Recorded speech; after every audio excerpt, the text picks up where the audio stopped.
TWR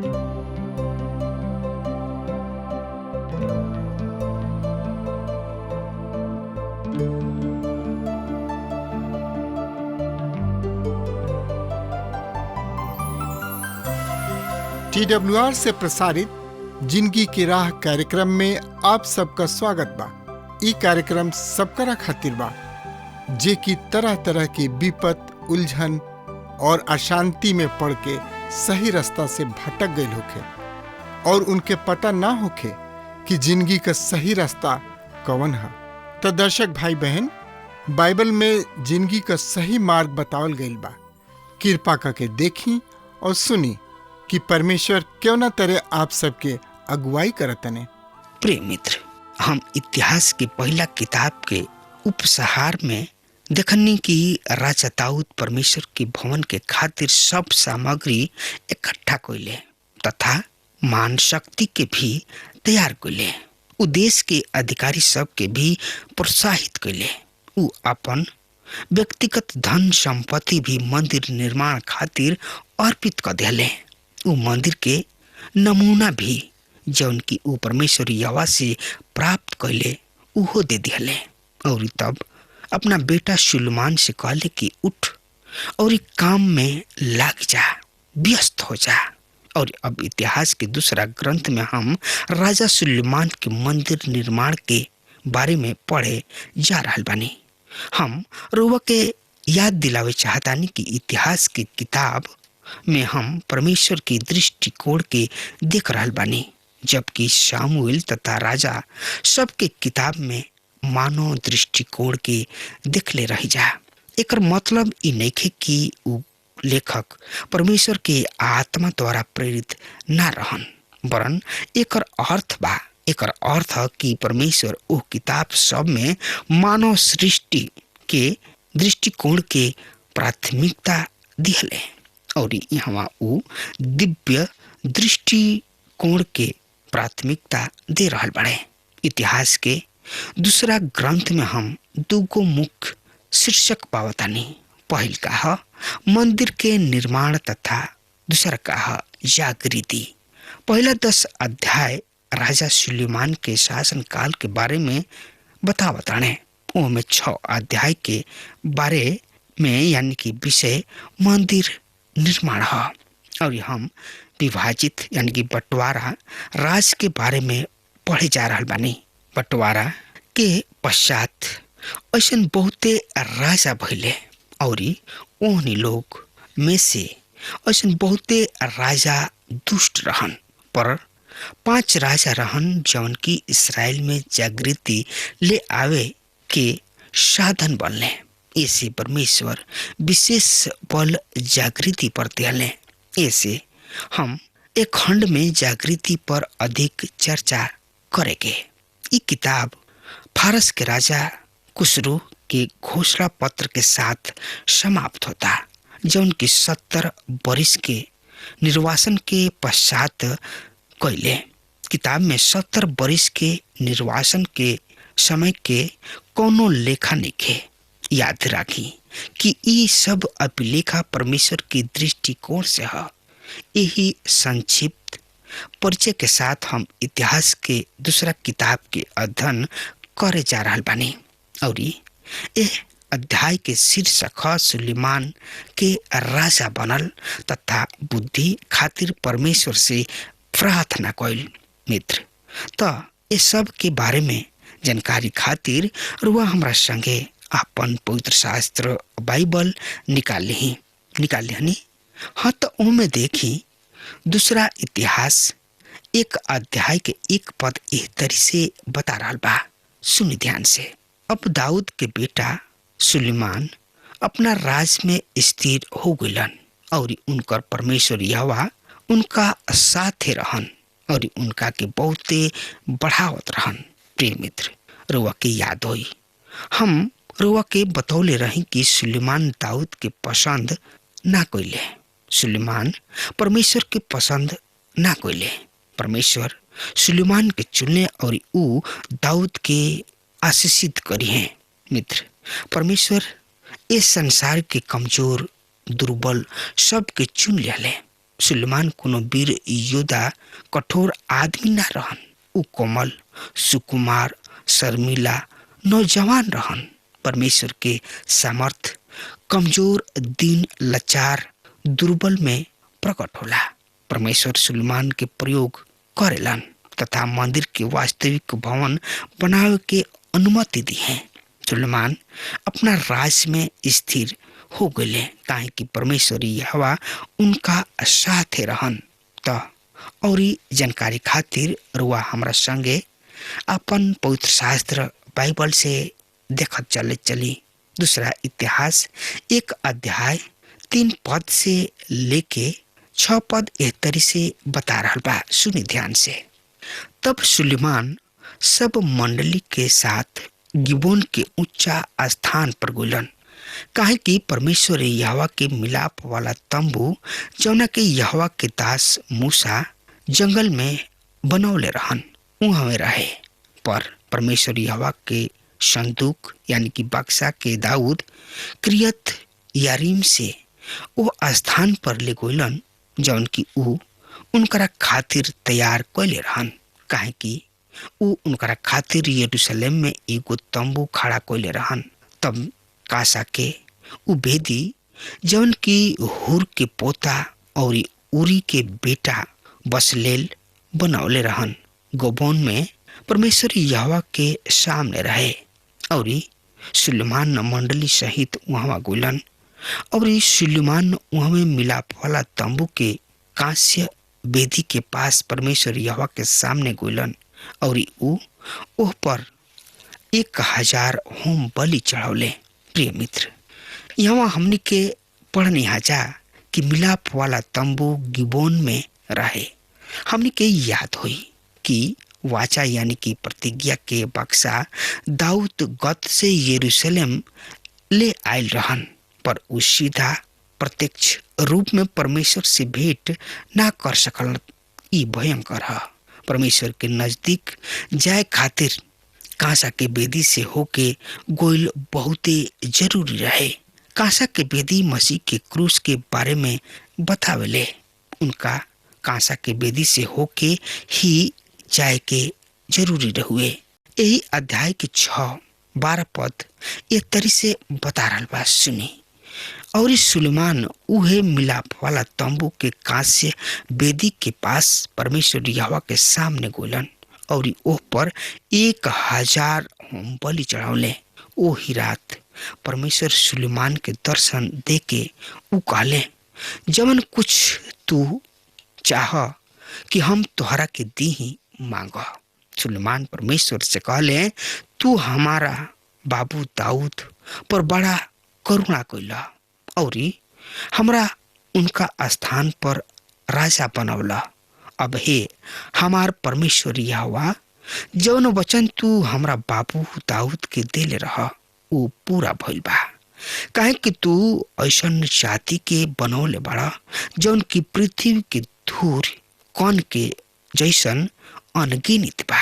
अब हमरा के बुद्धि और ज्ञान प्रदान कर कि हम ए प्रजा की अगुवाई करी, काहे कि तोहार ए महान जाति पर के शासन कर सकता। और परमेश्वर सुलेमान से कहले, ऐसे कि तोरा मन में ये बात रहुए और ना तो तू धन, ना संपत्ति, ना सामान, ना इज्जत, ना बैरी सब के प्राण और ना ही अपना ज्यादा दिन तक जिए खातिर मंगलहा, पर तू अपना खातिर बुद्धि और ज्ञान मंगले बड़ा कि हमरा लोगन के जवना पर हम तोहरा के राजा नियुक्त कैले बानी शासन कर सकी। तोहरा के बुद्धि और ज्ञान दिहल जाता और हम तोहरा के अतना धन संपत्ति और इज्जत मान मर्यादा दे जतना ना तो तू पहले कोनो राजा के मिलल बा और ना ही तोहरा बाद कोनो राजा के मिली। प्रिय मित्र, परमेश्वर सुलेमान के दुआ प्रार्थना के जवाब दिले, उनका के बुद्धि प्रदान कैले तथा उ सब कुछ भी दिले जन की सुलेमान ना मंगले रहन। हमरा और ध्यान ए बिंदु पर ले जाए चाहतानी कि सुलेमान प्रजा पर शासन करे खातिर बुद्धि मंगले, पर खुद नियंत्रित रखे खातिर आत्मिक समझ ना मंगले। और हम उनका दुष्परिणाम के बारे में देखेंगे मित्र। तो एकरा बारे में और ज्यादा से ज्यादा जानकारी खातिर रुआ हमरा संगे अपन पवित्र शास्त्र बाइबल से देखी। दूसरा इतिहास 14 पद से 17 पद एह तरी से बता रहा बा। और सुलेमान रथ और घोड़सवार इकट्ठा कर लिहले और उनका पास 1400 रथ और 12,000 घोड़सवार रहन। और ऊ उन्हें रथ वाला नगर सब में तथा राजा के पास यरूशलेम में रखले। और यरूशलेम में बहुतायत के कारण राजा सोना चांदी के पत्थर के सामान और देवदार के तराई के गुलर के सामान क दिहले। और सुलेमान के यहाँ घोड़ा के आयत मिस्र और कवे से होत रहे। और राजा के व्यापारी उनका के दाम दे के कवे से मंगावत रहे। मिस्र से एगो रथ चांदी के 600 शेकेल में और एगो घोड़ा 150 शेकेल में आयत होत रहे। और वही तरी हित्ती सब और आराम के सब राजा सब के भी भेजल जात रहे। प्रिय मित्र, अब ध्यान दही, सुलेमान शुरू ही में वो कार्य में लिप्त हो गए जो ना काम के करे से मना कल गल रहे। परमेश्वर उनका के घोड़ा और औरत सब के संख्या बढ़ावे के माना कले रहन। और सुलेमान शुरू से ये सब नियम के उल्लंघन कले। देखी हमरा संगे इतिहास के किताब अध्याय 2 के और ये अध्याय के शीर्षक है मंदिर के निर्माण। दूसरा अध्याय में हमने के देखे के कि सुलेमान अपना बाबू दाऊद द्वारा दिहल गईल निर्देश सब के अनुसार कार्य करे शुरू कर दिले। मित्र, तो एकरा बारे में और जानकारी खातिर वो हमरा संगे पढ़े सुने समझे खातिर दूसरा इतिहास 2 अध्याय 1 पद से 5 पद इस तरी से बता रहा बा। सुनी। अब सुलेमान यहोवा के नाम के एगो भवन तथा अपना खातिर एगो राजमहल बनावे के निश्चय कैलन। सुलेमान बोझ उठावे खातिर 70,000 पहाड़ सब से पत्थर निकाले खातिर 80,000 और उनका कार्य के निरीक्षण करे खातिर 3,600 आदमी लगौले। तब सुलेमान सोर के राजा हूँ राम के पास ई संदेश भेजले, जैसन तू हमरा बाबू दाऊद के साथ कैला और उनका किने देवदार के लकड़ी भेजले कि ओ से वो अपना रहे खातिर एगो भवन बनावे। ओ सही तू भी हमरा साथ करा। देखा, हम अपना परमेश्वरी यहोवा के नाम के एगो भवन बनावे पर बानी कि ओकरा के उनका के समर्पित करी, जौना से कि उनका सामने सुगंधित धूप जरावल जाए। हरदम ओकरा में भेंट के रोटी राखल जाए तथा विश्राम बार नया चांद के दिन में और हमरा परमेश्वर यहोवा के सब नियत परब पर प्रातः सांझ होम बलि चढ़ावल जाए, काहे कि ई इस्राएल में सदा तथा हरदम के विधि है। और ऊ भवन जौन की हम बनाए पर बानी विशाल होई, काहे कि हमार परमेश्वर यहोवा सब देवता सबसे महान हवे। प्रिय मित्र, सुलेमान मंदिर निर्माण करे शुरू कर दिले। ऊ अपना बाबू के भार सोर देश के राजा हिराम से आग्रह कैलन कि ऊ उनका के देवदार के लकड़ी भेजस, पर जे उनका खातिर भवन बनावे के जोग बा, काहे कि उत आकाश वरन सर्वोच्च आकाश में भी नहीं के समा सकत। अतः हम के हई कि उनका सामने धूप जरावे के अलावा और कोनो उद्देश्य से उनका खातिर भवन बनाई।